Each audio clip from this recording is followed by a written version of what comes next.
It's like I said, it's very sweet. It's very innocent. But, you know, it's not fake either, man. It's not talking down to kids. Like when these ifs start getting on Ryan Reynolds' nerves, that Deadpool starting to come out. He's like, he told one of these, that is a kid's film. It's meant to be for little kids, but he told one of these ifs, he said, I swear to God, you do this again. And for a kid's film, you might as well be saying, I'll slap the shit out of you. It's implied. It's very much implied. What happened? Well, she was putting that creepy doll to sleep. Don't do this, okay? Blue. I swear to God. I'll slap the shit out of you.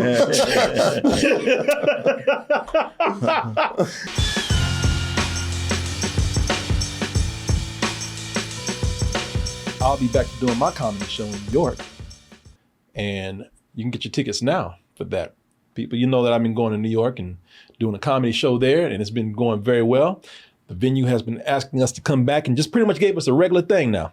So I'll be there on June 21st, back at the Broadway Comedy Club and back in the Red Room, 9:30 show this time. Get your tickets now. These shows have been selling out every time we do them. And you can get your tickets by going over to BroadwayComedyClub.com, or you can go to Double Toasted NY and get your tickets now. We were talking about imaginary friends because we're going to be talking about this movie called If, which stands for Imaginary Friends. And I actually thought this movie was imaginary because we didn't have a screening for it. I was like, is this movie ever going to come out? Turns out they just didn't want us to see it for some reason or another. I don't know. But the plot in this movie, it's important to tell you about this early. So the plot that we have here, it centers on imaginary friends that have outgrown their kids.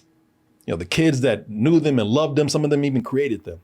And so it leaves these poor imaginary friends that are kidless. It leaves them to be later adopted by new kids.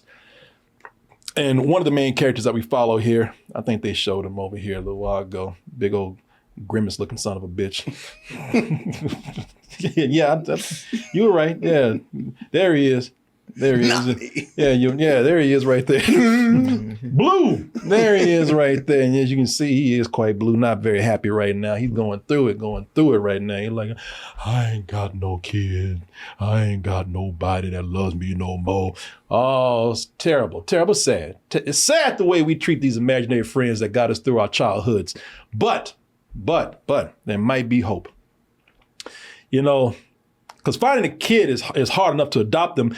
As most kids can't see their ifs or their imaginary friends. But this girl right here, oh, look at her. She walking like she got a plan. Look at that, got that slow walk. People, that's Bae. And funny enough, Bae is a 12-year-old girl. Now, when girls hit 12-year-olds, that's when they hit, you can't tell me nothing. I'm grown. You know, they think they grown now. They think they something. Ain't even really teenagers yet. Right. But thinking that they know every damn thing out there. And that's where the weirdness comes in, because she's like, you know, I'm grown, which means I ain't got no time for imaginary friends. By the way, she talks just like that in the movie. I ain't got no time for imaginary friends. Grandma, I don't do that shit no more. So you would think that she would be no help to the ifs of the imaginary friends out there. But she has this idea. She says, you know what? If we can't match these ifs up with other kids, maybe, just now hear me out, because this is crazy. Maybe, just maybe, we can reunite them with their kids that are now adults. I know it's wild, but it's worth the try. I mean, what else are we gonna do? Leave these imaginary friends friendless, kidless? And she does this with the help of Ryan Reynolds right there, as you can see, who's been so nasty as Deadpool. He said, God damn, I gotta take a break and do a family film at this moment. And this is that film right here, written and directed by somebody who was a very eclectic director, somebody who just got through doing a bunch of horror movies, and now they're doing a kids film, John Krasinski. Right. Written and directed by John Krasinski over here. Also in the movie. Yep. He's not in the trailer at all. No. I was surprised to see him in there. But he is in the movie. Thing is, as you see, we didn't get a screening for this, and that's because they said, you know what? We didn't show you all this because you cranky adults, all you're gonna do is talk shit about it anyway. We know how y'all are. You lost touch. Not gonna get it. You're not going to get it. You lost touch with that inner childhood magic. Where is it? You can't find it. It's there no more. Oh, people, have we indeed, because they didn't show us the screening, so maybe they know something that we don't know. Are we jaded? Are we cynical? Have we indeed lost our sense of wonder and magic? Have we? And again, this might be crazy, but did this movie help us rediscover it? Let's go ahead and take a look at If. And Mom said too much candy isn't good for your tummy, but I said, oh my God. Wow, my eyes can taste it. But it tastes like gummy bears, so it's Yeah, all right. that's not bad. Yeah, shit on fart on me more. That delicious citrus flavor. I was wondering, what was the flavor of that fart? Yeah, you know what? I honestly want to know. I just want to find out. Big ass farting giant gummy bear. Gummy bear fart, now in a jar. That's the most delicious fart joke I've ever heard. Folks, I was actually looking forward to seeing this movie. Me too. And I'm saying this because we did not get a screening, so I was disappointed that we did not get a screening. But after seeing this, let me just say this: forget seeing imaginary creatures that aren't there. Does anyone else see a potential lawsuit? You see, the cool thing about making movies like this for little kids is that little kids don't know about certain things that might have existed before. Because you see, kids, let me tell you something right here. There was a show in the mid 2000s. Where they had these imaginary friends who outgrew their kids, or the kids outgrew them, leaving these poor imaginary friends to later be adopted by new kids. And one of the main characters that we follow in the show is a big character named Blue. No, not that Blue. Oh yeah, that's the movie you just described. Yeah. No, not that Blue. No, people, this was not a movie. This was a TV show. Some of you already know I'm talking. They said, wait a minute, that sounds like Foster's Homes for Imaginary Friends. And there's Blue right there. Yeah. The original Blue. Yeah. He spelled it, but see, what they're doing is over there, what they're trying to pull over there with this movie, they're looking at this and saying, see, well, their Blue was BLOO. Ours is the proper way, BLUE. And it's like, no, hell no. See, theirs is dun dun dun dun dun dun. But mine is dun dun dun dun dun dun dun. Yeah. No, don't come here pulling that damn vanilla ice shit over here. No, vanilla ice, blue ice, whatever. I don't get it. No, don't do this. Now, I can't speak for Cartoon Network, but if I was a Cartoon Network right now, I'd be saying, what the maybe add it with the who the hell do you think you are and get a hold of my lawyer. Right. But that's between Cartoon Network and Paramount. That's between them. I got nothing to do with it. If y'all cool with this, that's between y'all. But I'm gonna tell you, they both have a lot of similarities, as you can see. And I will tell you, there is one major difference between the both of them. And that is that the show Foster's was actually good. Damn, just gonna come out and say it. Yeah, man. That's what I'd read about this. Yeah, and now the studio's talking about, see, that's exactly what we're talking about. See, you are an asshole. This is why we didn't. This is why we didn't show your big stupid ass this movie. We knew you were gonna talk about it. Well, they probably like checked your age and was like, oh yeah, he's seen the Cartoon Network show. Never mind. Oh yeah. Oh, we can't get him. We can't pull one over on him. No, you can't. Damn you. Yeah, that's why your stupid ass didn't get a screening. Well, you know what? I saw it anyway. And to be honest with you, I'm joking. Kinda, because listen, man. Yeah, I mean it when I say the show is better. We'll get to that in a little bit. But this movie, man, the movie's harmless, man. The movie's harmless. It's very sweet. Heart is definitely in the right place. Kids are gonna have fun with this. I'm talking about little kids. If you are a little kid and you just want to see colorful CG creatures flying around and bumping all in the walls all over the goddamn place, and that's fine. It will be fun. It will be always something to grab your attention. And It's even fun for adults. I had fun looking at all the different creatures in I there. loved all the designs. That's the best thing about it. Like the CGI is really good, and some of the characters actually made me laugh. Like that one right there, the guy in the trench coat. That was by far my favorite one. He made me laugh. Oh, every time he was on the screen, he made me laugh too. Yeah. I liked all of them.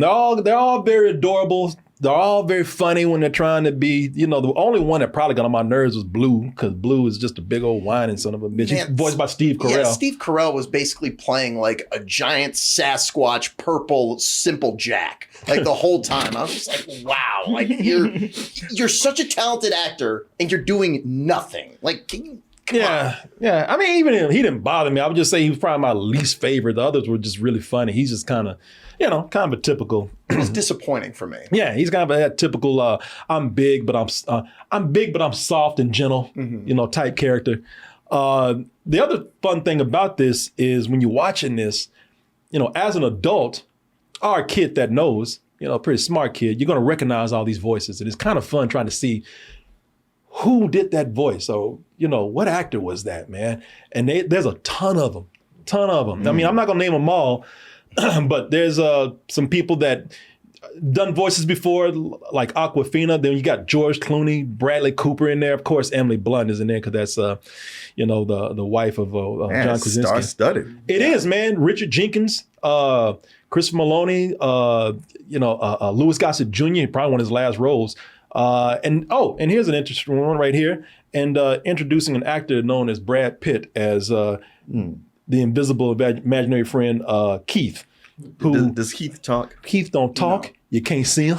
But hey, that got Brad Pitt. This keeps happening with Brad Pitt. That's the running joke. Yeah, I think that it's a reference to Deadpool. Okay. And the other thing that I saw in the movie is really quick. I could be wrong, but it looked like when they showed Ryan Reynolds fall at one point, he had Spider-Man socks on. I was like, I see what you're doing here. Okay. It's like I said, it's very sweet.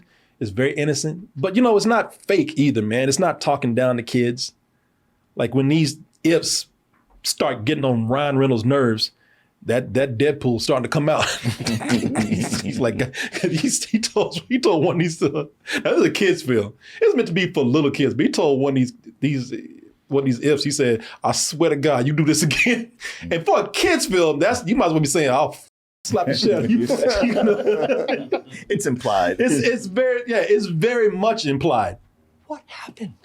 Well, she was putting that creepy doll to sleep. Don't do this, okay? Blue. I swear to God. I'll slap the shit out of you. Like I said, it's very, very, very, very, very cute and harmless. I feel bad going all in on it. I'm gonna do it, but but I'm just letting you know, like, I have nothing against this movie, and I see the appeal and I see the value of it. There's some fun people in here. John Krasinski, you don't see him in the trailer, but there he is. He's about to shoot one of these imaginary friends. Well, this is the thing I'm thinking, because it sounds like you're saying they're going to reunite people with, now that they're adults, these friends. That sounds like giving them schizophrenia, where they're hearing voices and seeing imaginary things. Let me tell you, man, I'm glad you brought this up, because this movie, I'm not getting to my biggest criticisms. I really want to encourage families to take their kids to see this if they want. Just to let you know, I don't hold anything personal with this movie, but it has major problems for me. But it works if you kind of buy into one thing. Okay. And even they kind of mess it up. But I'll tell you that because it's kind of a spoiler. And I'll talk about it in a little bit. So if you don't mind being spoiled, there's one thing I said. Now, that makes sense right there, because the rest of this movie don't really make sense. Okay. And it's too bad, because like I said, there's people in here that I like. I mean, who doesn't like Ryan Reynolds? I mean, he's Ryan Reynolds all the time, but who doesn't like Ryan Reynolds? John Krasinski, he plays Bay's dad in this, who has he's in the hospital for a heart condition, and she's afraid of losing her father because she already lost her mom. Mm-hmm. You know, they do the whole cancer montage, and you know how the cancer montage goes, like they're the best parents in the world.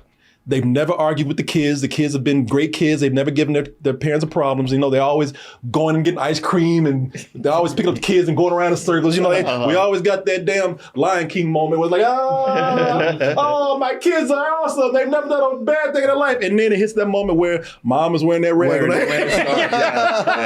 Yeah, like, oh, okay, I know this is going. Yeah, they're not singing Tina Turner anymore. No, mom got on that cancer do-rag. Did it start with a cough? No, because it's a montage. Okay. But if there was sound, there would have been a moment like it would have been like, oh, you okay? Oh yeah. No, I'm fine, baby. No, mom's gonna be here forever. And she got that do-rag on. I got confused watching it at first. I was like, wait, is that her sister? Because the mom looks really young. She does. They said, shit, no, dad just went for a young chick. Shit, she's probably 25 years younger than he is. He knew what he was doing. And John Krasinski can do anything and make that shit seem like the most endearing and wonderful thing in the world just because he's John Krasinski. John Krasinski, you know, he's been in shows. He's been in those Tom Clancy shows. Oh yeah. Jack Ryan. Where he's Jack Ryan. Jack Ryan has killed people in the most horrible ways. He still looks like a Pixar character. You know, so John, and in the movie, he's really great. He's great with the little girl. Listen, those scenes are real. Those scenes are trite, man. They are, you know, they're very manipulative, but he's very good in them, though. Mm-hmm. And him and that girl got great chemistry together. He's oozing with charisma. It would be hard for him to f that up. But the acting from some of the kids in this was what was kind of iffy to me. Well, okay, so I want to hear what you have to say. Let me just say first, like I like the girl in this, Kaylee Fleming. I thought she was really good. Now, I want y'all to look at that screen right there, because when it started out, she looked like she didn't even know that he was. She looked just like at the beginning. She looked like she actually saw things that weren't there. Like, anybody else seen this shit?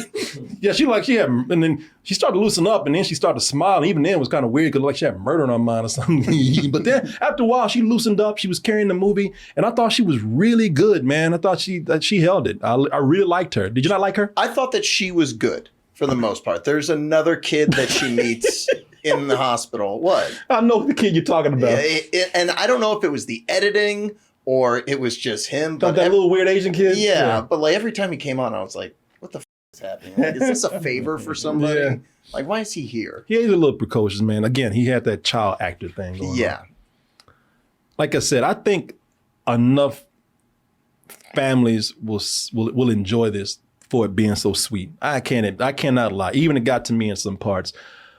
But, man, I was restless with this whole movie. I was restless and I was bored because as I kept watching, I thought, man, this could be so much better. Looking at these parts, I thought this could be so much better. In spots, there are some really inspired and funny parts, some really, really heartwarming parts.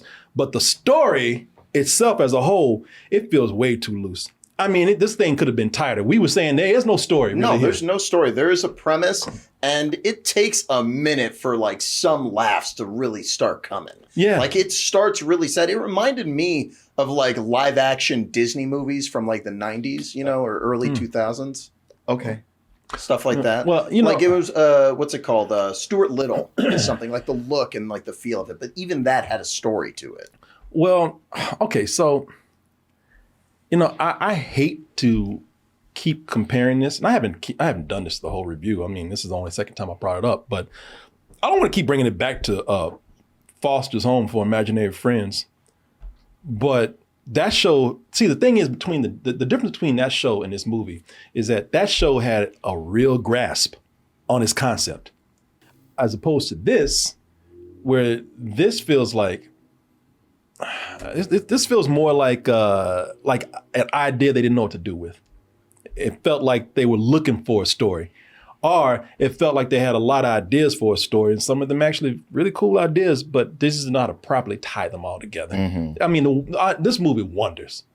That movie just wonders looking for something to actually bring this all together. It almost feels like a pilot for a TV show, because like by the time the movie starts, it's ending. You know, like when they actually start doing what they say they're going to do the whole time.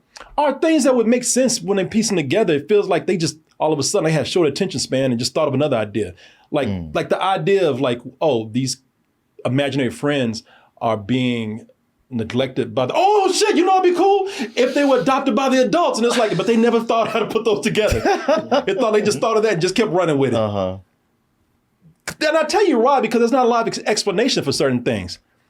You know, they don't really, they don't explain why, and maybe you could tell me, Julian, they don't explain why Bay is the one who can see imaginary friends. You know, they don't really explain why, you know, she's the one that all of a sudden knows where they live, sees them, has this idea to put them with other people and whatnot. They don't explain any of that. I mean, there's that throwaway line where Blue's like, oh, she's the chosen one. And he's like, oh, don't give her a big head. And you think they're going to reveal something, but there's nothing. They never run with that. I feel like I saw something like that recently. They never explain why these particular, because it's the same ones. They all hang out together. They go dancing, go to the park and everything. They put on shows. They go get brunch. Yeah, you know, why are these the only imaginary friends that she can see? Why this particular group? You know, that's not really explained. What's Ryan Reynolds' role in this? That would be part of a bigger thing, to tell you that. And I'll tell you, you know, if you want to know, we'll talk some spoiler stuff with this near the end. Because he's in every scene. Yeah, but that's. I didn't think about it. We probably should get into spoilers at the end because there's a lot to reveal. He's in everything, but it's kind of, I mean, it's something that you can guess real easy. It's not even that big of a spoiler, but you know. He's an imaginary friend too. No. Damn it. No, he's unreal. The sick dad subplot, that just feels cheap. I mean, it's sweet, it's nice, but it's just, you know, it's just a way to get emotional ending out of this, you know. You know, when they find, they also do this thing of when they find their adults, they do this thing where they, you know, after they get through scaring the shit out of them, they make them feel more confident, but that's never explained how they do that or why they do that. You know, there's a lot of stuff here that just, again, ideas, but more wise than anything. Why is all the, you know, these are good ideas. If you connected them or explained them, this would be a whole lot better, but I'm just stuck saying, why? From what I gathered, the whole power of the imaginary friend is reminding them of their childhood, but you kind of got to read into it. Yeah, no, I don't mind things being inferred if the whole movie wasn't saying, what the f*** are you doing? You know, because the whole movie doesn't explain anything. No, it doesn't. So I'm left asking more, am I right? Is this the reason why? But, you know, you're not explaining anything else, so I don't know. You know, what's funny about that is that the imaginary friend reminds them of their childhood. But usually it's people who have bad childhoods who create imaginary friends. Yeah. That's what I wonder. I wonder like when one of these imaginary friends finds a kid and this kid starts abusing animals and on their way to being a serial killer, another like, I get a new kid. Is this like better help? It's not a segue. It's like better help. I can get a new kid. Can I talk to killing a small animal and looks up. It's like, I didn't see nothing, man. I had to get matched up with Sid from Toy Story. Hey, man, you got to get me out this motherfucker. Man, he's crazy. No! That would have been awesome. Blue waking up. It's cutting me open. Bet you ain't sad no more. Young niggas. You see a goddamn thing. I swear, man, I won't talk. I'm gonna get to a spoiler discussion, very brief, telling you why some of this made sense to me. How I went in and just kind of started justifying a lot of things that I was seeing I couldn't explain. I'm going to tell you that in a little bit, but again, it's a spoiler discussion to do that. I would just say this, to wrap it up. I encourage families and kids to see this. I do. Like I keep saying, it's not hurting anyone. But, you know, if you ain't got no kids, keep your ass at home. You know, if you want to see an actual story, then this is not for you. There's nothing here for There's you. nothing, because this is not fully realized, this story right here. It just keeps showing potential after potential after potential, but it's not fully realized. And, you know, it's just kind of frustrating. For me, it is. So I'm just giving this a rental. Yeah, I'm right there on the same page with you. It has a ton of great ideas. I think this concept is really cool. The special effects are amazing. Yeah, They're the ones who really shine. Like all the special effects are, normally I don't really care about that stuff, but everything in this was really clean, and I admire that about the movie. But there is no story. Some of the performances I didn't like, and the script is all over the place, and some of the editing. I couldn't tell if it was for the performances or the editing, but something was not jiving. And yeah, I'd just give it a rental. I was talking about how I would make this make sense. So, Martin, you are correct. Yeah. Ryan Reynolds is an imaginary friend. Okay. He's her imaginary friend. Why you say I was wrong? I don't want to spoil Bite my tongue. You know I was going to tell you were around. I want to make you feel crazy. Just gas at your ass. No, Martin. You wrong. So, you know, like I said, if you want to make this make sense, it made sense to me when, for me, I imagine this girl as insane. Okay. Like she's her mother dying and her father dying. Pushed her over the edge. Potentially. Yeah, her father potentially dying. It just makes her go insane. Makes her go crazy. Because there's a part in the movie near the end after she's done all this stuff with the ifs, and then she goes to knock on the door. She's knocking. And this woman comes out and she's like, "Can I help you?" And she's like, "Yeah, I'm trying to get to there's some people in there I need to talk to." And she's like, "Oh, sweetheart, ain't nobody in there." And I said, "She's crazy." And earlier the movie had like played that woman as a witch, so you think she's going to be a villain, but like she just shows up beginning and the end. Yeah. Oh, No, yeah, she's only a witch because she's dispelling this illusion. Yeah, exactly. Yep. She's like, "Baby, ain't nobody up in there." She's like, but she opens the door like, "Yeah, look at your little crazy ass." So they open up, it's just empty. It's like a storage room with kid stuff in there. Oh, She's like, no. "Hey, take your little ass on. Take your little weird ass on." And even they can't. Now, if they had stuck with that, I would have been actually kind of happy with the movie. Now, I would have made up my own film and been like, all right, if I can stick with that, that's going to be probably a low matinee for me, just knowing that she's insane. Yeah.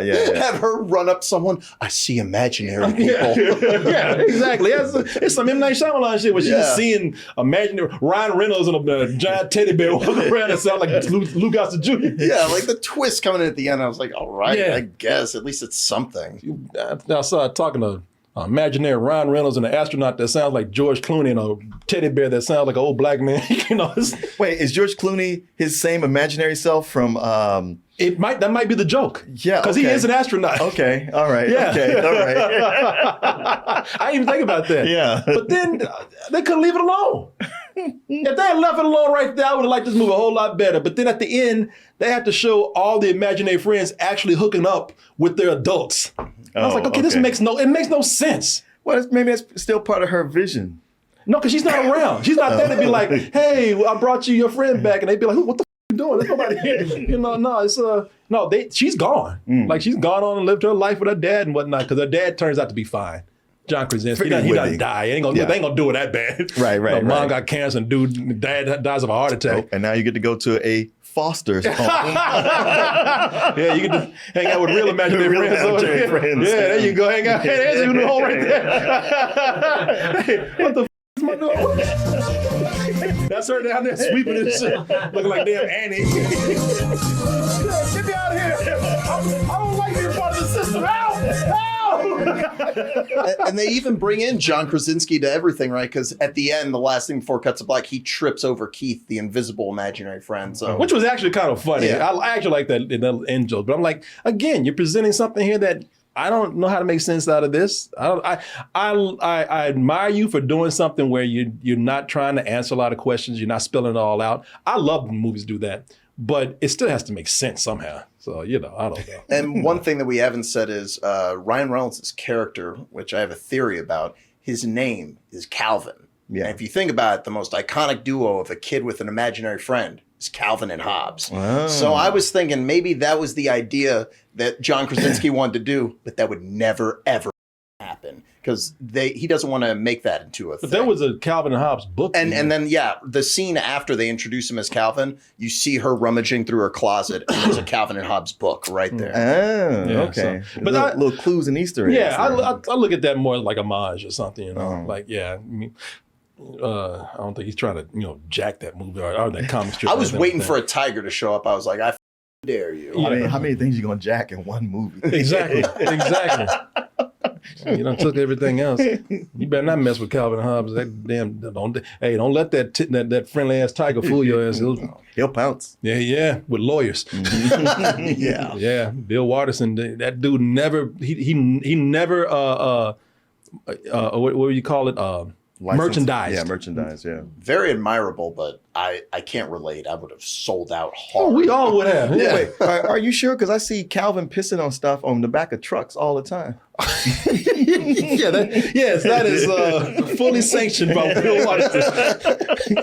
That's the only thing I'm gonna sell is Calvin pissing on redneck ass trucks. Nah, no movies, no video games, but Calvin peeing. Okay. Yes.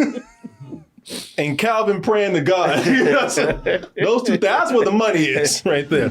It's stickers. Well, you made it to the end of the video. That must mean you really like what we do. So if you do, check out these other videos just like this one. Check out our other YouTube channels and subscribe to join our wonderful Toasty community. And as always, stay toasty.